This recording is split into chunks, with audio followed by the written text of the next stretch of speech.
மாட்டுப்பொங்கல் மாட்டுப்பொங்கல் வைக்கிறதுக்கு சிறந்த நேரம் என்ன நேரம் அப்படிங்கிற விஷயத்தை பற்றி நாம் இப்போ பார்க்க போகிறோம். அனைவருக்கும் இனிய மாட்டுப்பொங்கல் தின நல்வாழ்த்துக்கள். எப்பப்போ பொங்கல் வைக்கலாம் அப்படின்னா காத்தால 9:30 to 10:30, அதே போல் சாயந்தரம் 4:30 to 6 இந்த நேரத்தில் நீங்கள் பொங்கல் வச்சுக்கலாம். அதே போல் புதிய வஸ்திரம் அணியறதுக்கு பார்த்தீங்க அப்படின்னா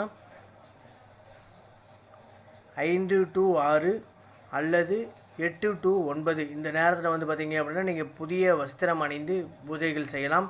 மாட்டுப்பொங்கலுக்கு சிறப்பாக அனைவரும் கோபூஜை செய்து மகாலட்சுமியின் அனுகிரகத்தை பெறும்படி கேட்டுக்கொள்கிறோம். அருள்மிகு ஸ்ரீதேவி பூதேவி சமேத கோவிந்தராஜசுவாமி பெருமாள் திருக்கோவில் கிழக்கு மாசிநாயகன்பட்டியில் அருள்பாலித்து வரும் பெருமாளின் அனுகிரகத்தையும் பெற்றுக்கொள்ளும்படி கேட்டுக்கொள்கிறோம். அனைவருக்கும் நன்றி, நமஸ்காரம். ஜோதிட சாம்ராஜ் 99944921